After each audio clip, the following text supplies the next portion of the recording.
अस्सलाम वालेकुम, this is Sonia Satti और आप देख रहे हैं सोनिया सत्ती यूट्यूब चैनल। नाज़रीन, आज बड़े एक अहम मसले पर हम बात करने जा रहे हैं कि ऐसा मसला जो कि हम सबका एक मुश्तरका मसला है, आम आदमी का, मेरा, आप सबका, और वो है मुआशी सूरत हाल। रोज़ाना खबरों में आप देख रहे होंगे कि चल रहा होता है कि मुल्क मुआशी हवाले से बड़ी एक संगीन सूरत हाल है, बड़ी एक तशवीशनाक सूरत हाल है। आप देखें रुपया जो है वो हर गुजरते दिन के साथ उसकी वैल्यू कम हो रही है, डॉलर है कि पहुंच से बाहर हो रहा है, स्टॉक मार्केट आप देखें अजीब एक जो सरमायाकार तबका उसमें गैर यकीनी किसी सूरत हाल है। सो जनाब, आज जरा आम और सादा अल्फाज में बात करेंगे कि एक्चुअली इस वक्त सूरत हाल है क्या और अगले आने वाले दिनों में आम आदमी के लिए क्या है। ज़ाहिर है हुकूमत ने बजट भी देना है, तो इसमें आम आदमी को क्या रिलीफ मिलेगा या फिर मजीद बोझ बढ़ेगा। कुछ जो ग्राउंड रियलिटीज हैं इस पर हम बात करेंगे और आगाज करते हैं जनाब शहबाज शरीफ साहब के बयान से। वजीर आज़म शहबाज शरीफ साहब ने अपने खिताब में ये फरमाया कि मैंने दिल पर पत्थर रखकर पेट्रोलियम मसनूआत की कीमतों में इजाफा किया है।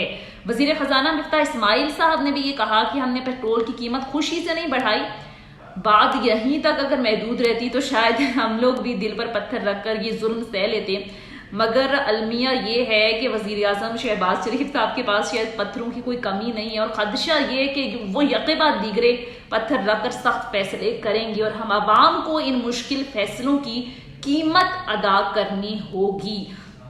तो जनाब, इस पर ज़रा हम आते हैं कि ये इस वक्त जो मुआशी हवाले से बार बार कहा जा रहा है कि मुआशी मुश्किलात के बायस हमें सख्त फैसले करने होंगे, सख्त मुआशी फैसले नागुज़ीर हो चुके हैं। लेकिन मसला यहाँ पर ये है, मैं बेसिकली बात ये करना चाह रही हूँ कि अगर ये मुश्किल मुआशी फैसले करने ही हैं तो इनका बोझ आवाम पर लादने से पहले अपने जो हुक्काम हैं, अपनी जो एलीट क्लास है, जो इशराफिया है, जो हुक्मरान तबका है, सबसे पहले उनके पेट पर पत्थर बांध दीजिए। अब देखिए, हमारा एक कौमी अलमिया है। कौमी अलमिया ये है कि कर्जों की मैशत होने के बावजूद हमारी जो हुकूमतें हैं, हमारा जो इशराफिया है, हमारे जो मतलब आप गवर्नमेंट जो मुलाजमीन हैं उनको देख लें, इनके अखराजात किसी सूरत कम नहीं हुए। हमारी काबीना देख लें, ओवरऑल, मैं सिर्फ इस गवर्नमेंट की बात नहीं कर रही, हमारी काबीना दुनिया की सबसे बड़ी काबीना होती है। मरात याफ्ता जो तबकात होते हैं उन्होंने अपने लिए हर चीज मुफ्त की होती है, उनके लिए हर फैसिलिटी मुफ्त होती है। अरबों रुपए का पेट्रोल इस मुफ्त स्कीम में चला जाता है और सिर्फ जो कुर्बानी मांगी जाती है ना, वो मुझसे, आपसे और आम आवाम से मांगी जाती है।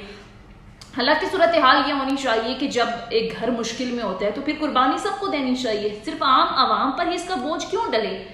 वो तमाम लोग जो कि जाहिर है जिनका एक बड़ा किरदार रहा है मुल्क को इस सारी सूरत हाल तक, इस नहश तक पहुंचाने में एक किरदार है, उसको भी तो ये सब बर्दाश्त करना होगा। आप देखें कि हमारे हुक्मरान तबके की अगर आप शाखर्चियाँ देखें, अल्ले तल्ले देखें, तो कहीं से लगता ही नहीं है कि हम एक ऐसी कौम है जो कर्जों के बोझ तले। मिसाल के तौर पर कुछ एग्जांपल्स मैं आपके सामने रखती हूँ या कुछ फैक्ट्स मैं आपके सामने रखती हूँ कि अरकान पार्लियामेंट, हमारे मुअज़्ज़िज़ जज साहिबान, ग्रेड 18 से ग्रेड 22 के सरकारी मुलाजमीन जो हैं, इनको पेट्रोल अलाउंस की मद में सरकारी खजाने से जो रकम खर्च करना पड़ रही है, अगर कभी इसका तखमीना हम लगा लें तो आपको पता चलेगा कि ये आवाम को जितनी भी सब्सिडीज दी जाती है, सब्सिडी दी जाती है, इससे कहीं ज्यादा, ये तो सब्सिडी कुछ भी नहीं है इसके नजदीक। अब मैं आपको थोड़े से, जैसे मैंने कहा कि फैक्ट से आगाह करती चलूं कि जिन सरकारी मुलाजमीन को 1000 सीसी गाड़ी रखने की, सिर्फ 1000 सीसी गाड़ी रखने की इजाजत है, उनके लिए 160 लीटर, जबकि 1300 सीसी गाड़ी का इस्तेहकाक रखने वालों को माहाना 360 लीटर पेट्रोल मुफ्त मिलता है। इसी तरह पार्लियामेंटेरियन दीगर सहूलियात और आसाशात के अलावा पेट्रोल उनको मुफ्त सहूलियात दी जाती हैं, उनको स्पेशल कार्ड दिया जाता है। फिर चेयरमैन स्टैंडिंग कमेटी को बतौर रुकने पार्लियामेंट डेली अलाउंस, TADA और दीगर मराद के अलावा 1300 सीसी सरकारी गाड़ी और ड्राइवर के साथ 360 लीटर पेट्रोल भी मुफ्त मिलता है। हाई कोर्ट और सुप्रीम कोर्ट के जज साहिबान, हमारे जो मुअज़्ज़िज़ जज साहिबान हैं, उनके हवाले से मैं अगर बताऊं तो सरकारी गाड़ी ड्राइवर के साथ माहाना 500 लीटर पेट्रोल इनको मुफ्त मिलता है।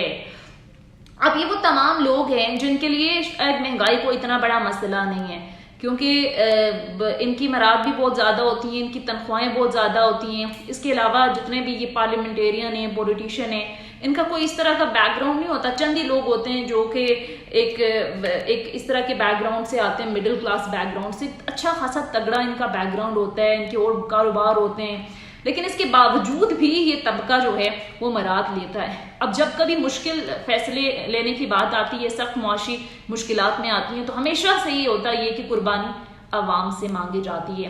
और इस तबके की मरात में ना कोई कटौती होती है, ना इनसे कुर्बानी मांगी जाती है। अब मसला ये है जनाब कि ये तमाम तर सूरत हाल है, और मेरा सवाल ये कि ये कहाँ का इंसाफ है कि एक तरफ मराज याफ्ता तबका भारी भरकम तनख्वाहों और दीगर सहूलियात के साथ साथ मुफ्त पेट्रोल भी हासिल करे, उसको मुफ्त पेट्रोल की सहूलियात भी दी जाए, और दूसरी तरफ आवाम को ये कहकर पेट्रोल की कीमतों में इजाफे का बोझ लाद दिया जाए कि हमने दरामदी बिल घटाना है।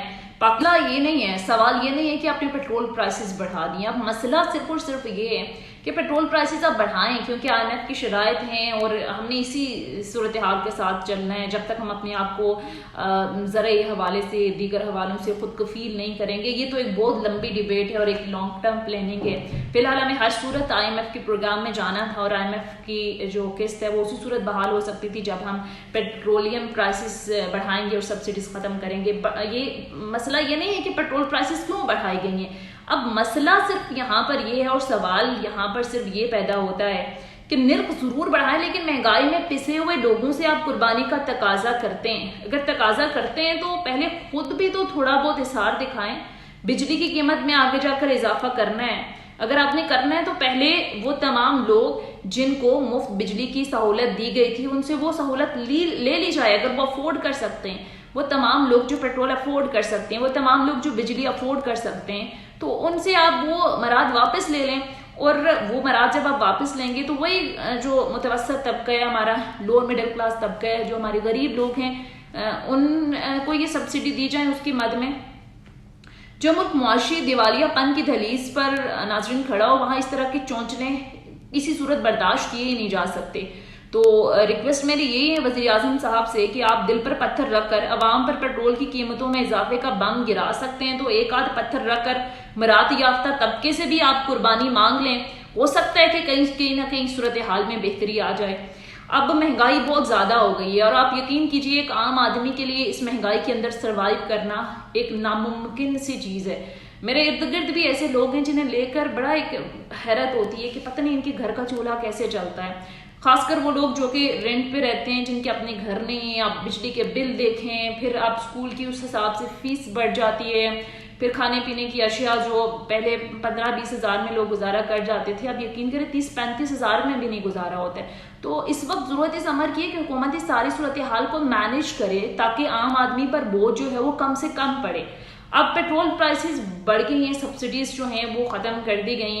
आम सवाल यहाँ पर यह जो हर एक शख्स के, आम आदमी के जहन में भी आता है जब गवर्नमेंट बार बार बात करती है कि जनाब IMF की कड़ी शराइतें। अब IMF एक ऐसा इदारा है जो गरीब मुल्क हैं उनको इमदाद करता है, लेकिन IMF के प्रोग्राम में जब हम जाते हैं तो वो कभी भी हम अपने पाँव पर खड़े नहीं हो पाते। अब सवाल ये कि क्या हम कभी इस जंगल से निकलेंगे, तो नाज़रीन इसका जवाब अभी इस अगली कई दहाइयों तक तो ऐसा लग रहा है कि नहीं। हमने इस जंगल में, इस दलदल में आ चुके हैं, तो इससे निकलना इतना आसान नहीं होगा, क्योंकि जिस मुल्क ने हर साल अरबों डॉलर ना सिर्फ कर्जों बल्कि उनकी सूद की मद में वापस करने हो, वो मुल्क आप बताएं कि अपने पाँव पर कैसे खड़ा हो सकता है। और नाज़रीन एक बात और कि पाकिस्तान ने ओवरऑल जितना कर्ज ले रखा है, जितना कर्ज पाकिस्तान ने ले रखा है और इस पर जितना भारी सूद इसे अदा करना पड़ रहा है, इससे तो नहीं लगता कि हम कभी कर्जों की दलदल से निकल पाएंगे। क्योंकि इसकी बड़ी सिंपल एक रीजन है, उसकी ये रीजन है कि हमें तो कर्ज वापस करने के लिए भी कर्ज लेना पड़ता है। हम इस पोजीशन में नहीं है कि एक मुल्क ने IMF ने हमारी इमदाद की और ज़ाहिर है हमने कर्ज वापस करना है, तो उस कर्ज को वापस करने के लिए भी हमें मजीद कर्ज चाहिए होगा। तो ये जनाब हमारा कौमी अलमिया है, ये हमारी मईशत है। कर्जों की मईशत में हम झगड़े हुए हैं, और इसके बावजूद हमारी हुकूमतों के अखराजात, जो हमारे एलीट क्लास, जो हमारे मराज याफ्ता तबका है, उनके अखराजात किसी सूरत कम होने का नाम नहीं ले रहे।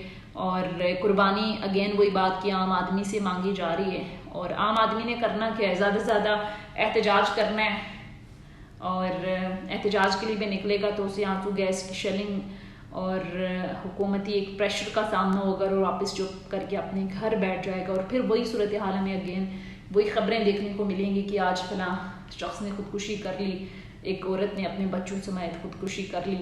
तो जनाब ये तमाम तर सूरत हाल है। अब अल्लाह ताला ही हमारी को मदद कर सकते हैं। दुआ यही है कि अल्लाह ताला जो है वो इस मुल्क पाकिस्तान की हिफाजत करे और जल्द से जल्द ये इन मुश्किलात से हमें निजात मिले।